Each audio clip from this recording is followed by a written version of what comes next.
Hello and welcome back to Davinci Resolve A to Z, your one-stop for all things Davinci Resolve. And in this episode, we're going to take a look at some basic motion graphics inside the Fusion tab.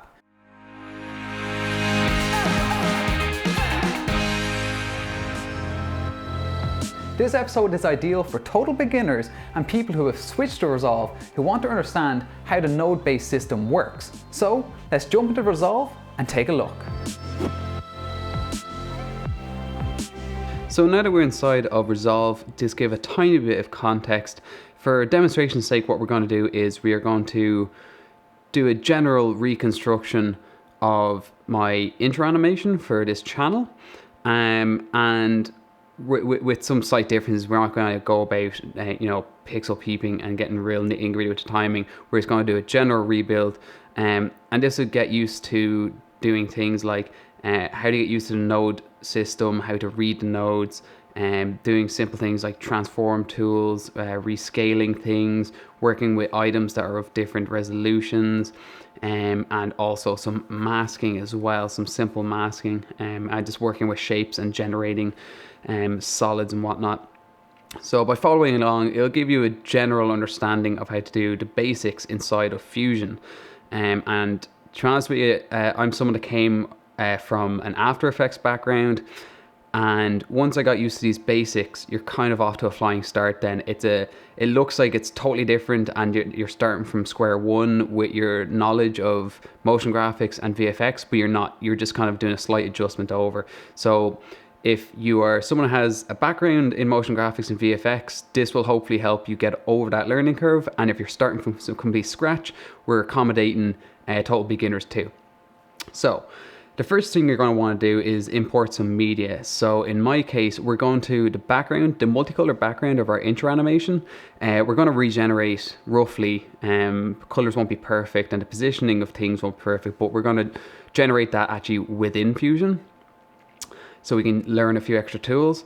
But the kind of three teardrop shapes, the red, green and blue RGB, and our circular background, because you kind of, with motion graphics a lot, you have to kind of look forward and think, what components or assets am I going to need to create it like that? Because if I just imported a full version of that logo, I wouldn't be able to have the teardrops fly in individually like we want to, and it's nice to have them kind of all separate and be able to operate as separate entities if that's what you need. If you don't need that, by all means, keep it simple. It's less nodes and less items to keep track of. But for us, we want them all separate entities. So we'll grab our three teardrops and our background, and we'll drag them into our media pool, and let's not change the frame rate.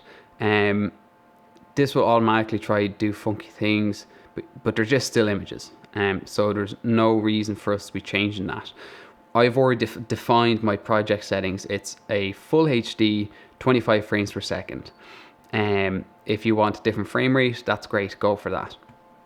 But just make sure, we've discussed that in the past, it's really important to Resolve that you define your frame rate early on, because that cannot be changed. Once something has been dragged in to your media pool and you define a frame rate, or if you haven't bothered dragging anything in the media pool and in the edit tab, you drag something straight into the edit tab, that's kind of doubles up as dragging something into the media pool.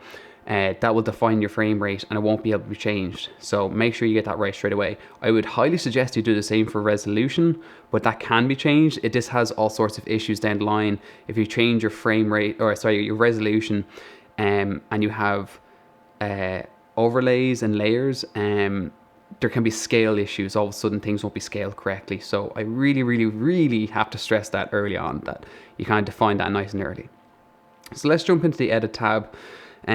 We can pretend there's tons of clips in here and we're adding the logo in between somewhere else, or if you had a clip in here like actual live action footage, if you drag the cursor over that footage and click on the Fusion tab, that loads in. But what we want to do is actually create something from scratch. So if you go to Effects Library, Generators and Fusion Composition, drag that in, that's how you get that.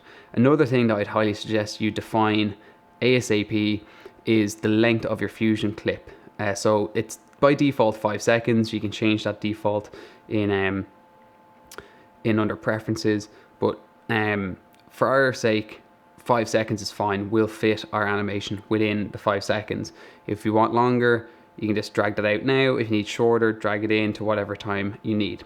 And from there, with our cursor, or sorry, our playhead over the clip, we'll click on Fusion, and automatically when Fusion opens up, that's what will load into Fusion. And there's nothing here because it's just an empty Fusion clip. If you had done that with a live action clip, what you would have is a media in of that piece of footage automatically linked into your media out, and that would be displayed by default here. So the first thing we want to do would be, let's go ahead and generate our background. So for the background, it's kind of like a gradient going from, it has red, green and blue.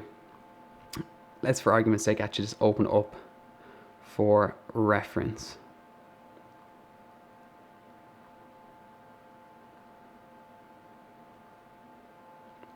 So it's RGB is the theme tray, all of this stuff for me, red, green and blue. And I picked the colors. I went with these kind of pastel-y colors to recreate the background. And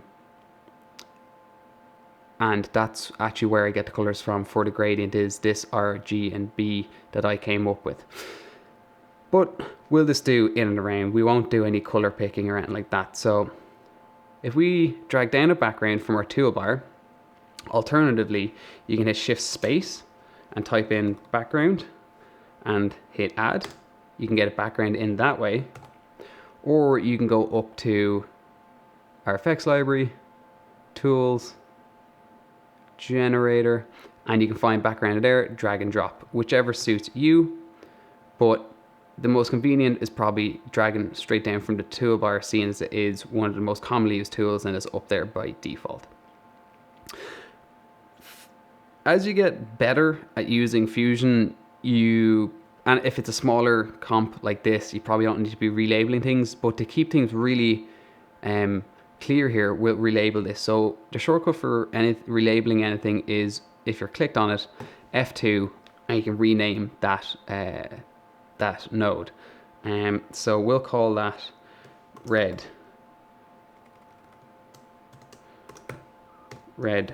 background. We'll get a green background and rename that green background. And we'll drag down one more for the blue, rename that blue background. Right now we're not seeing anything because, unlike your standard kind of preview windows, these are independent of each other.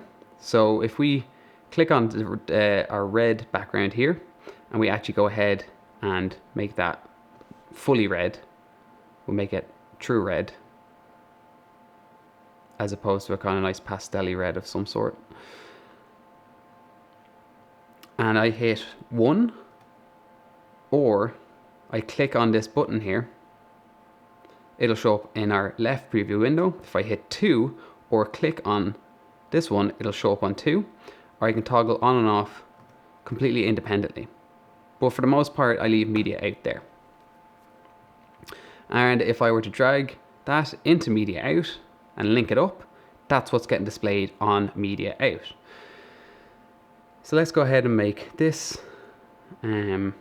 super green, and make this super blue. And let's drag this in. Okay, and it won't go, and there we go. Okay, but now our red's become disconnected. Let's try drag the blue in, and that's become disconnected. This is where we need merge nodes. It's not a layer-based system, it's a node-based system. We have to tell it what's on top, what's on bottom, and you need to get used to kind of reading what's going on. So right here, we have our merge tool. That might be jumping out at you immediately. You'll start to recognize the symbols. Again, if you're ever uncertain, just go Shift Space and type in merge, enter, and you'll get your merge. Now, I was clicked onto our blue, so automatically connected to that. Whereas if you drag and drop, it won't necessarily automatically connect to things. The red is going to be in the top left of our final output. So the red is going to bleed into the green, so it's definitely going to want to be on top. So okay, let's have a look at this merge and look at the inputs. We have a foreground, an effects mask, and a background. We want this to be on the foreground, so we can go ahead and drag that to the foreground. And for neatness sake, it snapped our green foreground over to the left. If I dragged it up here, it'll kind of snap over there. What I like to do, and this is how I always connect up my nodes, is if I double click that and delete it, is I right click and drag, because it brings up the options definitively. And if you look at this, that's a much bigger target to, lasso your link over to than this little guy or this little guy, whichever one you want. So I find it's much easier to drag and drop with the right click and then click on, I want it to be foreground. If I link our merge over to our media out, now that will end up getting sent over once we add a background. So we want our background, and we add that as background. Now, obviously, we have a full size piece of red covering up our background. If I hit 1 whilst clicked on green, we can view that over here. So if I click on our red and I click on this mask here, our rectangular mask, that automatically cuts it out to this shape. So let's go ahead and kind of recreate our background. So if I make that 45 degrees and if I drag it off up here, and then I soften the edge and I expand the width and the height, and I can continue expanding that softness, expand the edge to something around there. I look at just immediate out, we've started doing our gradient. Cool. Next, what I want to do is have our blue. If I bring that up, we want this to be doing the same thing, but here, blue taking up this corner and the gradient, the fade going out that way. How do I do that? Well, I'm going to want that to be a foreground on top of the green as well. So let's delete that and make sure that that's a foreground. And we'll make the blue a background on that merge.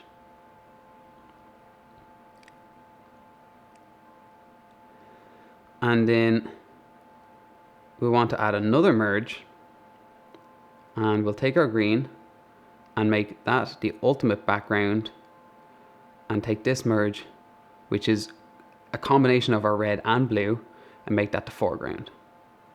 And then we'll connect our second merge over, and now we can go ahead and add a rectangle to that blue,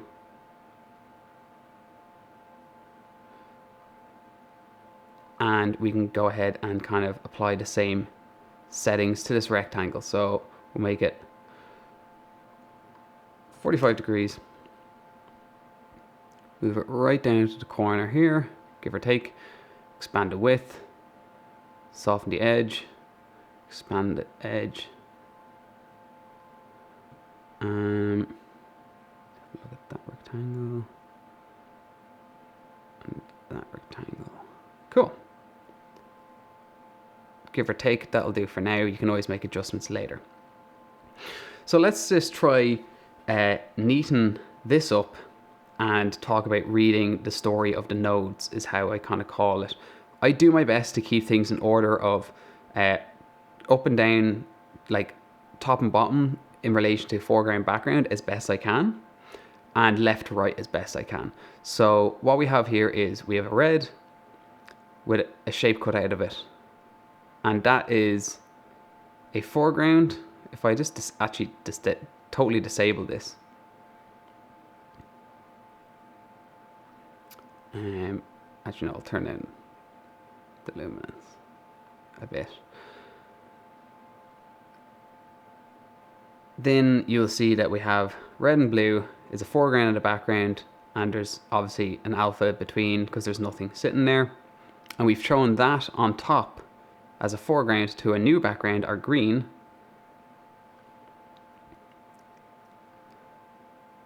And then that total merge is being sent out into our media out. So we have our kind of funky background gradient going on. So foreground, background being sent as a foreground into a new background, like so. So that's probably a nice, neat way of having that sit that kind of correlates and makes some sense. If we drag over all of those, right click and group them, hit F2 and call that background. That way we don't shuffle nodes around by accident or delete any connections by accident. So now let's worry about our foreground. If we open up our media pool, we can drag in our assets. Will this be default come down as media in 1, red 2, green 3, and blue 4. I would recommend renaming these to being like, red teardrop, green teardrop, blue teardrop, etc. But just to save time, we'll just move straight on. So what we will want is our circle is definitely going to be our ultimate background of these pieces. So when we drag and merge in and bring that over, that's definitely going to be the ultimate background. And we can kind of leave that sitting down there. That's our ultimate background. These, because they don't overlap, the order in which we link these up as foregrounds and backgrounds really makes no difference. So we'll just launch straight into that. So we'll go, you're a foreground, you're a background, new merge, both of those can act as a foreground, and this is a new background. Actually, they linked automatically the other way around. Like I said, that won't make any difference because they're not overlapping. The order in which they foreground and background, you'll still see them all. Nothing will block each other off. But what is important is that we add this guy to this as a foreground, and if we look at that media out here, I connected that wrongly. We want that into foreground.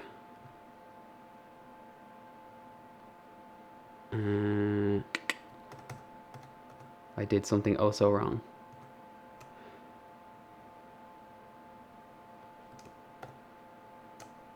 Alright, so this is actually a good opportunity of sometimes you can actually just lose track of what you've been adding. So let's just make sure we're a foreground, background, foreground, background. Let's bring that up on the left instead. So this merge is our 3 teardrops. This merge, if we go to the out, that's what it was. I had connected things up correctly, but I wasn't displaying them. I was displaying the media in over here. So even when I connected this up correctly, it made no difference. But if I displayed a merge, now we're actually viewing the merge of everything. So that's all it was. Things were connected up correctly. I was just not displaying the correct node. So you can see how easy it is to lose track of things, which is why I would highly recommend getting into the habit of labeling things correctly. So I kind of shot myself in the foot there. Feel free to criticize me in the comment section below. And again, we will group that and we'll call that logo. Cool. So now we have our logo and we have our background. Let's delete that input, drag down a merge. Our background will be a background and our logo will be the foreground. And if we send that out and make our media out this, now we can see that we have something that's starting to resemble what we had done. Now, one thing to note is that my assets for this logo were actually UHD. So that's why it's so big. to what you see in the actual intro animation. So I could go in and I could add a transform after all of the media ins and make them scale 50%. Or, because I've just gone through the effort of making a universal asset, I can go shift space, start typing transform, there it is, click on that, add, and then here I can go to size and make that 0.5, and everything will jump down in scale to where it should be. So that's a time saver. However, for the individual animations of each teardrop coming in, obviously I'm going to want to go back to inside here, and if I double click it opens back up and you can expand that to a reasonable size. And then here I'll want to transform individually these teardrops flying in from the correct directions on top of our circle. So let's go ahead and do that. So let's clear things up. Which one am I looking at here? Let's start with the blue, and this is our blue. And I had to go ahead and bring those up onto a preview window one by one to find a blue. If I'd renamed it like I should have probably, I would have obviously been able to go straight to the correct one. So at our blue, let's just create some space because this is about to get a bit tight. At our blue,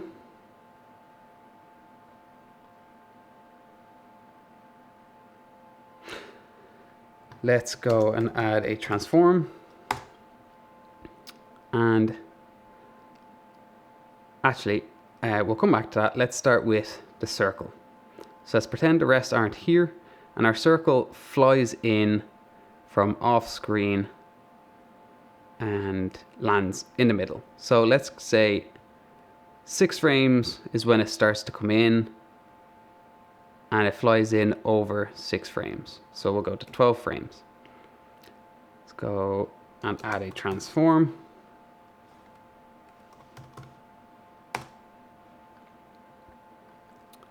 And let's add a keyframe for size.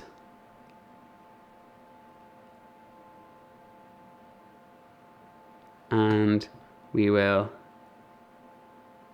come back 6 frames so that over 6 frames it grows from there and it lands in. Now, if you were doing this really properly, as in it should be moving past the camera, you would make these 3D layers, and you would set a camera and you'd set a focal length and planes, and you'd animate it that way. But that's a whole different story. Working in 3D space and working with cameras, that's an entirely different tutorial, which we will be covering very soon. So this will have to do for now. One little thing is it's going to have a very aggressive stop, which I'm never really a fan of. So if we click on spline and click on our logo's size and click this button, we'll scale it in. And at the end here, we select it and hit F. That'll automatically taper it off. If you wanted to adjust that further, you of course can do so, but the default is just a nice ease in, ease out kind of thing. So I leave it at the default myself, and we can turn that back off. So now that will do a less aggressive stop. Although anything flying in from such a big thing to a small thing over such a short period of time, only 6 frames, is always going to be aggressive. When that lands, we'll give it 3 frames of clearance. And we'll bring in our teardrop. So that'll also fly in over 6 frames. So 1, 2, 3, 4, 5, 6. Select our teardrop, transform, and that's going to just fly in from the top. So where our center is, it's going back 6 frames, 6, and we'll move that up just clear of the edge. And 1, 2, 3, 4, 5, 6. Cool. And again, spline, logo,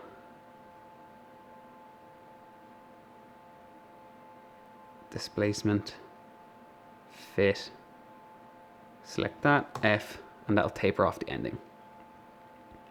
And We're going to do the same for the other two, but we'll skip past that part because it's identical. The only thing is we'll be adjusting both the X and Y center because this is going to come in at an angle instead of perfectly horizontal and vertical, and so will this one. Green will come in like so, red will come in like so. So we'll skip to that and we will move on. Cool, so now you can see I've done the 3 transforms, and if we scrub through that, that guy flies in, then that flies in, and then that flies in. So I can close down that because now the individual bits of animations are completed. So one of the things we did with this transform was the scale, but now we can also use it too, and this isn't part of the original animation, but it's just something we can add in a little extra to kind of show you how powerful grouping things and then adding a transform afterwards is. If I wanted to do this next piece individually, you'd be looking at actually quite a massive headache. But because we're doing it in just one transform, it's fine. What we're going to do is have it spin and go out to the right frame. So in transform, if I let that have, so if I go to open that up, hit transform, and go to where that finishes, coming into frame. Sorry, this one is what I want to be looking at. There. That's where our animation stops. If I let that stay there for, say, we're at 25 frames per second, so let's let it stay there for 2 seconds.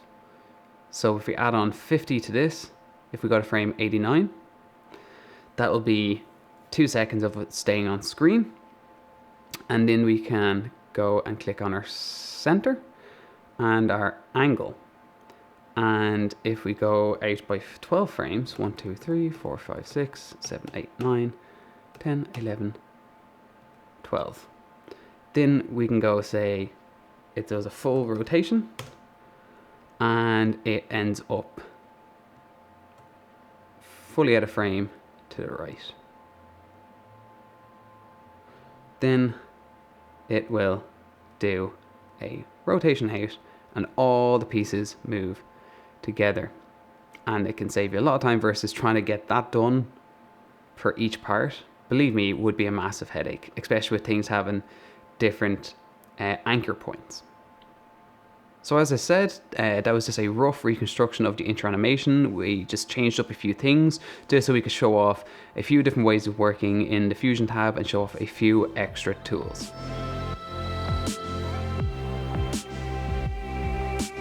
I hope you found this tutorial helpful. Did I miss something that should have been in this tutorial? Let me know in the comment section below so I know to cover it in a future video. And don't forget to subscribe so you don't miss future uploads.